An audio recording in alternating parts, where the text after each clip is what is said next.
Ron_Sloth is a person on Twitter, and this person has, can you tell us about your character?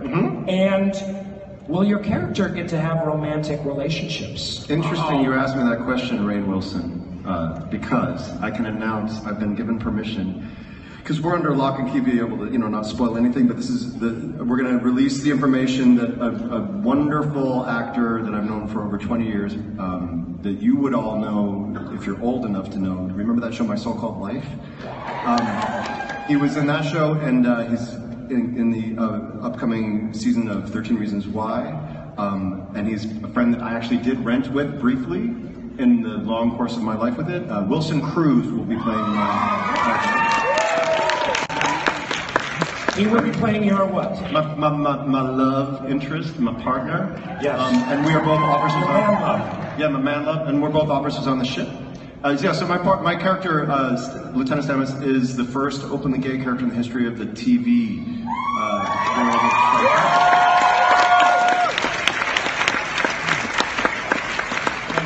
And I'm very proud of that. Yeah.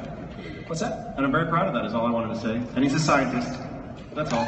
Yeah. Now you've had, on the set a couple of times, you had some incredible mouthfuls of Sure did. 23rd century scientific gobbledygook. What, do you remember any of that? I did prepare this, so, because I was warned that this might happen. So we begin with all things with the mushroom. In this case, Prototaxites stelaviatori, a species made up of exotic matter found not only in our dimension, but also in a discrete subspace domain known as the mycelial network. That deserves applause. And some of the producers, you guys just take this one like, this has been part of the Star Trek universe from the beginning. Let's not forget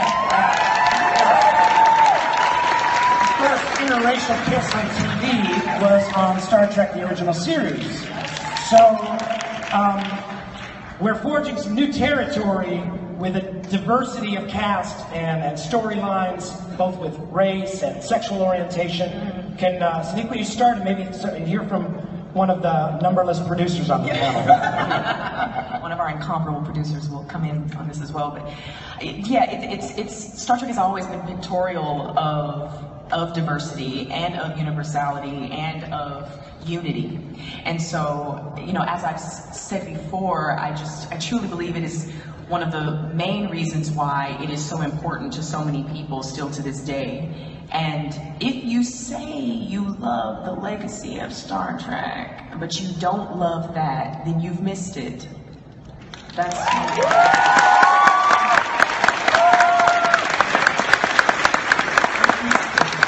and I encourage you to join with us. You know what I'm saying? Come on the journey with us.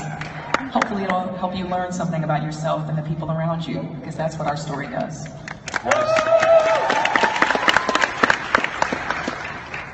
It's confusing to me,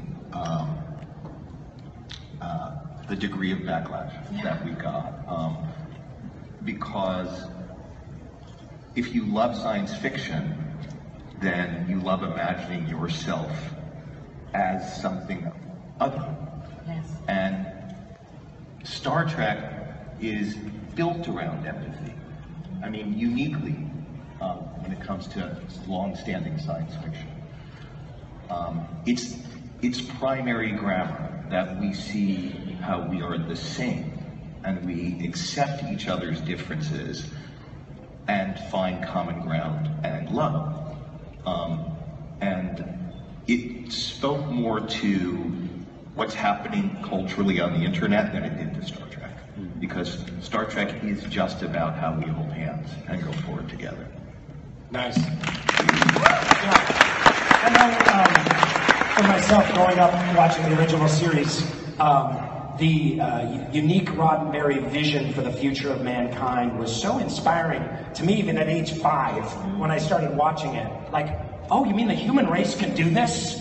Like, we can all get along, and not only get along with the different races on our planet, but see ourselves as human beings on a much greater journey in the universe. We can get along with other species even.